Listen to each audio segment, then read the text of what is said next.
Water, a precious resource to all life, but not endless in amount, a fact that is becoming more apparent each year as climate change progresses.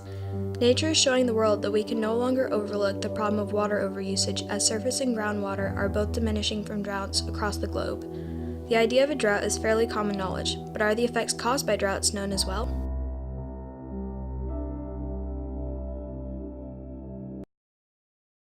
Essentially what happens is during a drought, when there isn't enough water, many components of the environment really suffer. And so some examples would be trees they just don't have enough water, so we see a lot of tree deaths.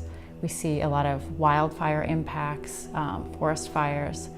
In terms of actual water, we see reductions in both surface water, so the amount of water that's flowing in a stream, which ultimately has a lot of impacts on both the water temperature, and in terms of species, can have very severe impacts on species. And then in terms of groundwater impacts that we see during a drought, often agencies who aren't able to access surface water in the allocations that they typically get will rely on groundwater as a backup source. And so we'll see huge declines in groundwater aquifers during droughts, which can result in land subsidence, reductions in surface water, impacts or losses of domestic wells, reductions in groundwater-dependent ecosystems. So they're really severe droughts.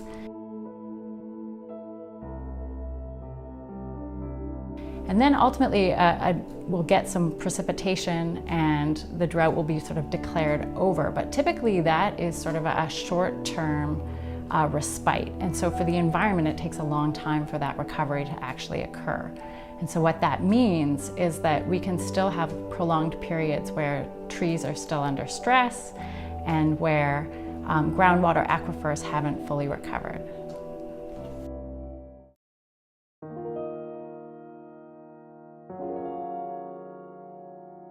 An aquifer is basically an underground river, and a lot of people think, oh, we just have a big river or a big lake underground, and that's really not what an aquifer is. An aquifer, yes, are big bodies of water in areas underground.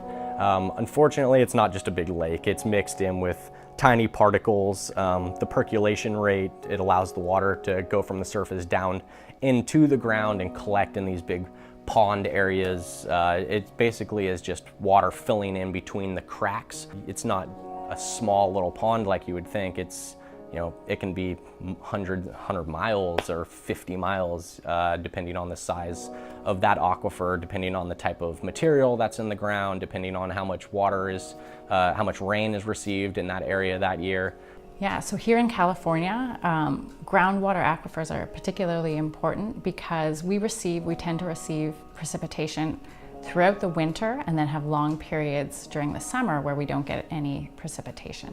So what tends to occur is we really rely on groundwater aquifers to provide water during those critically dry periods, either during the summer as a source of water for agriculture and for cities and towns.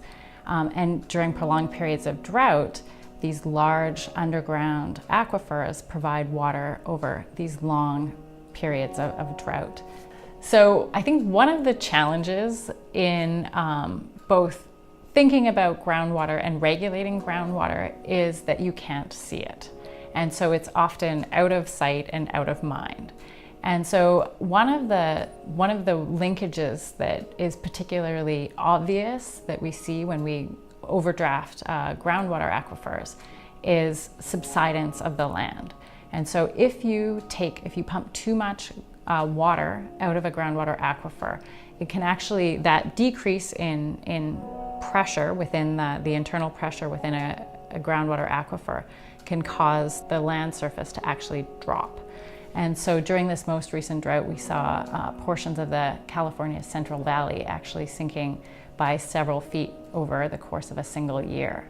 And there are two types of subsidence. The first is elastic and the second is inelastic.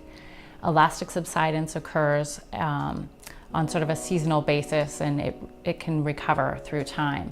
But when you have very severe groundwater overdraft, what ends up happening is there's compression of the clay layers in that aquifer, and that subsidence that occurs is referred to as inelastic and is not recoverable. And so it leads to, number one, a reduction in the total groundwater available in the aquifer, and ultimately results in decreases in land elevation that cannot be recovered. Aquifer is really kind of like a sponge, if you think of it that way. If you put your hand on a wet sponge and squish out all that water out of the sponge, and then take a glass of water and pour that glass of water on your hand, that's pushing down on that sponge. That water can't work its way back into the sponge because you're having that compaction happening. Groundwater needed to be protected, that even though you couldn't see the water under the ground, it was being relied on in times of drought by farmers and others as a water supply. And the water table was being depleted. I believe it was 2.5 feet below where it was before. Well, if you keep on putting the straw in and sucking water out, eventually you'll run out. And if there's groundwater that's contaminated, then it's not usable. Groundwater accounts for about 40% of the state's water supply on an average year. It's a huge amount, and it's something that most Californians don't know. That percentage increases substantially during drought periods. So that number will increase to upwards of to above 60% during dry periods of time. So during the most recent drought, groundwater accounted for more than 60% of the state's total water supply. And so it's really important that people understand, again, where their water is coming from and the impact of our water use on both the environment as well as the state's infrastructure system.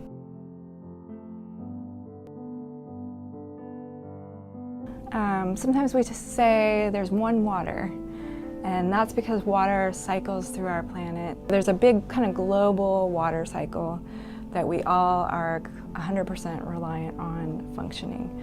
And that's, very simply, it's just the precipitation that comes from the atmosphere.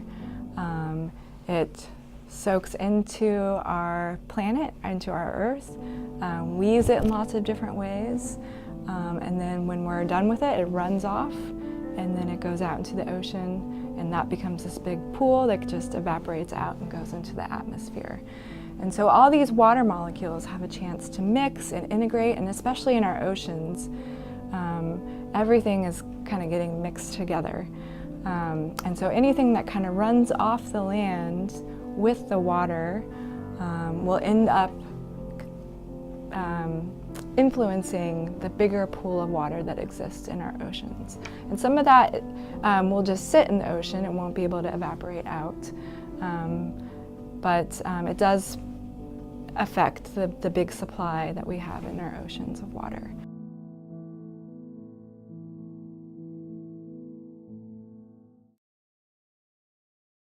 The first initial reaction that I get is, why? We're out of a drought. And that is not the right approach to have here in California when you're talking about water. We live in a Mediterranean climate. These types of droughts, these things happen here in California. We very possibly could have a drought next year or the year after that, or go into a drought this coming year, or for 5 more years. California is a semi-arid state. And as a result, we really need to be careful. The snowpack for many years just wasn't there. It's a cycle. Water falls as rain, it's captured, and then it comes off. The snowmelt becomes our water supply. When there is no snowpack, then there isn't enough water for everybody. So we've been very fortunate this last year. But the message continues that even though we had a very good winter, it by no means filled all of our reservoirs and covered our depleted resource. You care about results in 2 dimensions. One is, in the short run, you'd like to see something. But what we really care about from a conservation perspective is long-run reductions. So as we all know that in the past spring, we had a lot of water come about, and maybe we're not in a drought anymore. But if you look at California's history and you understand the landscape and the climate it's quite likely that we're going to be back in a drought very soon. And the question is, are you going to have to start the process all over again in terms of giving people messages to engage in conservation? Or are the things that we did this time permanent enough that they actually lead to long-run water reductions that persist even after, say, a drought is gone? Here in California, we basically have enough water in a typical year. And so by that I mean we have enough water to sort of meet the needs of the environment, municipal demands, and agricultural demands. But that typically requires some degree of groundwater decline associated with it. So even during typical years, we see groundwater aquifers, or the levels in groundwater aquifers, declining even in typical years. And so what we've really been trying to advocate for is conservation in all years, and taking that additional water that's been conserved and actually putting it into groundwater aquifers to allow to basically minimize the amount of decline that's occurring, and allow us to actually get them to help them recover during years where we actually have excess water. And so it is important that we conserve water in all years, just to be able to sort of balance the water budget that we have. We could have a drought next year, and the idea of we have it now, let's waste it, is not the right approach to have if we want to keep this earth healthy, if we want to keep people being able to drink water, have safe, healthy drinking water. Then we really need to continue to conserve and do those conservation efforts, even though we had the wettest year on history and we have, a full reservoir, here and a full reservoir there. That really doesn't mean let's go back to wasting it. That's not the right approach. The right approach is we have it, let's conserve it. That's the right approach. Let's make what we have last as long as we can, not let's see how much water we can waste because we have it.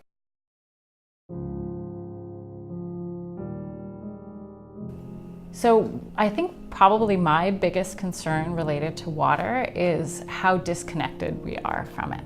And so when I say that, what I mean is we often go to a tap, we turn it on, and we expect that there's always high quality, unlimited water that comes out of it. And I think what the one sort of upside to the severity of the most recent drought that we've had here in California is it's really brought water to the forefront of people's attention. And so it's made them think about where does their water come from and the value of that water to them. And so I think the biggest thing that we can do on sort of a local scale is to really try to understand, number one, where your water comes from, and then really start to think about the value of that water and the amount of work that goes into making that water available to you, both in terms of delivering it to you or conveying it to your house, treating it to make sure that it's safe to drink, and ultimately that there's a cost associated with that. So some portion of the environment is suffering by you having that water. And so by conserving that water and limiting your own usage, you're making that water available for its original intended purpose, which is flowing in streams or recharging groundwater aquifers. Anytime you turn on the lights, anytime that you're using electricity, you're actually using water too. And that's because a lot of electricity that we have requires water in order to create that electricity. It's through the dams that we have in California that we've created to generate electricity. And then vice versa, all the water that we're using takes a lot of energy for us to be able to use it, to get it to our homes. And a big example of that is the water project that moves water from Northern California to Southern California. Uses a ton of energy, as well as, even here in Napa, we have reservoirs, but we're also getting water from our delta, which is downhill of us. So we're using energy to pump that water into our homes here in Napa. So if you're interested in energy conservation, you should also think about water conservation. And if you're interested in water conservation, you should also think about energy conservation. Desalinization is very energy intensive and very costly, and can have pretty severe environmental impacts. That being said, in some locations it can make sense to supplement sort of their local water supply, but as a statewide solution, it's not particularly viable. The drought was unprecedented. Many years we were depleting our groundwater resources. You can't make new water, not effectively, efficiently, cheaply. There are mechanisms in place to try and do desalination. There are rules and regulations about how that's done.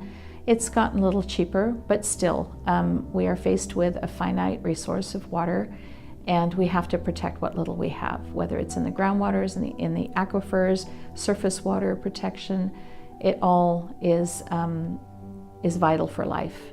Why wouldn't you want to conserve water? It's a precious resource, and it's finite, and every day, as the world gets to have more and more people, there's more demand on using water, and so we have to be more thoughtful. In times past, we didn't have to think so much about it being a limited resource, but now we have to be more careful and more forward-thinking. It's important to conserve our use of fresh water, in particular, all the time, because we really have a very small amount of fresh water on this planet. With respect to the amount of water on the planet, and also with respect to the number of people on this planet that are completely reliant on fresh water. And so I think it's really important for each of us to try to use as little as we can so that we can preserve that for future generations. Out of all the water on Earth, 97% of it is salt water. That leaves us with 3% water.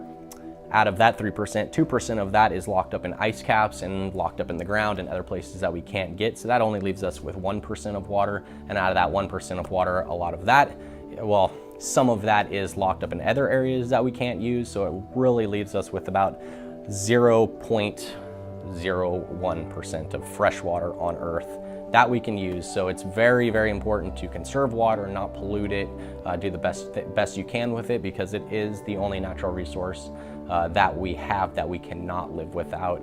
You can go without food for several weeks.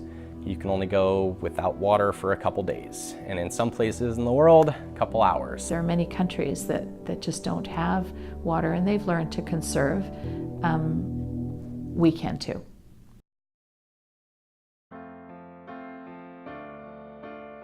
Here in California, most of your water use goes to your outdoor. More than half your year's water goes to your irrigation.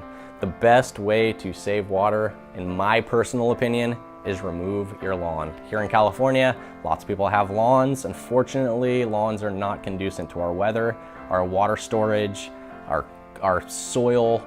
Nothing here in California really says grow a lawn, and unfortunately, that's what a lot of people have done. That's why we have to store these giant bodies of water, these reservoirs, so that we have a water supply for people, so that they can irrigate from, April to October, November, so that they can have these really nice, lush green lawns. To me, taking out your lawn is one of the most efficient ways to reduce your outdoor water consumption. Like me, there were many consumers out there in the market who didn't understand where their water use or water waste was actually coming from. When you have a meter at your home, you can see how much water your home uses, but you don't really know how much is being consumed outdoors versus indoors. And in working with a water agency down in Southern California, we developed an advertising campaign with them to help make consumers more aware of how much water is indoor versus outdoors. So an example, one of the campaigns that they helped us develop was basically just a simple display ad on Facebook, which would send a message out to consumers telling them that if you ran your sprinklers for 15 minutes, that was the equivalent of running your shower for 7 hours. And most people don't realize this. And when we ran surveys to see how people were consuming water, people were going to drastic measures to really help out, but a really drastic measure indoor does very little relative to a very minor measure outdoor. So for instance, people might put a bucket underneath their shower to catch the water while they're waiting for the hot water to come into the shower. That saves a bucket of water. But if they're willing to take their sprinklers and move it back, say from 15 minutes to 10 minutes, that saves a tremendous amount of water, which will allow them to take, hour-long plus showers. Every customer is different in terms of what they want or what they need, and so there's different solutions for different people. And so for some people who say may love gardening, converting to a drip irrigation system might be the best way to kind of carefully use your water but be able to maintain your vegetables and flowers and things you would like. Other people have been very successful at, say, using a rain barrel, which captures water that might be coming down when we actually are fortunate enough to have some rain here. And so what we have here is a list of different ways of conserving water. One is you could let your lawn go brown. One is you could remove your turf. Another one is that you could do the drip irrigation, you could do the rain barrel, or you could do the smart controller. And the fascinating thing that you see is that there's a lot of people who did each of these different alternatives. And in every case, people were able to reduce their water substantially. And I think it speaks to that point that there's a different solution for different people. Some people were able to find that water reduction by having a brown lawn, some people by drip irrigation, and some people by a smart controller.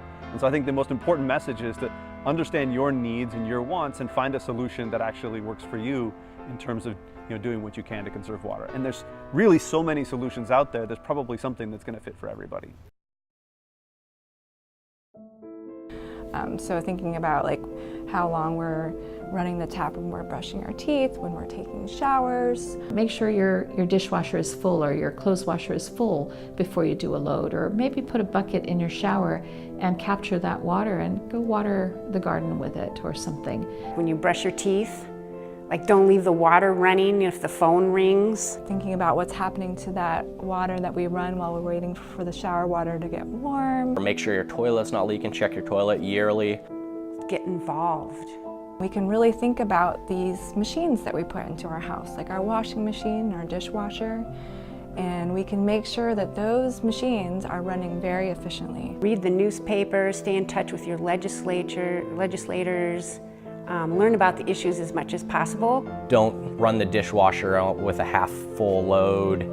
Turn off the water while you're brushing your teeth. Don't leave it running while you're washing your hands and lathering up, things like that. So start conserving. Cut back your sprinkler time. Take shorter showers. Be aware of the choices you make. Because together we can make a difference. Together we can make every drop count.